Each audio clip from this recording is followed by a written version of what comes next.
Hi everyone, in front of me I've got Asus ROG Phone 6 Pro, and let me share with you how to set camera timer on this device.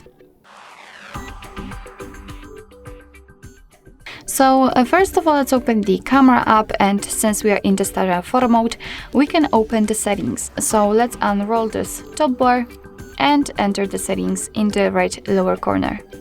On the second position, we've got the timer option, so let's tap, and here we've got actually 4 different options. So we've got the timer off, which is currently applied, but we can set to 5 or 10 seconds delay. So basically all you have to do is to simply tap on the option like to use. I will set 5 seconds. Let's go back, and now just tap on the shutter button, and as you can see, your device will count down from 5, and after that time it will take a photo. Of course, the time will be different depending on what kind of option you will pick, and basically that's all. Of course, you can turn off the timer, and let me tap on it, and from now your device will take photos right after touching the shutter button.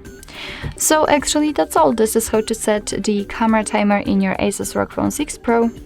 Thank you so much for watching. I hope that this video was helpful, and if it was, please hit the subscribe button and leave the thumbs up.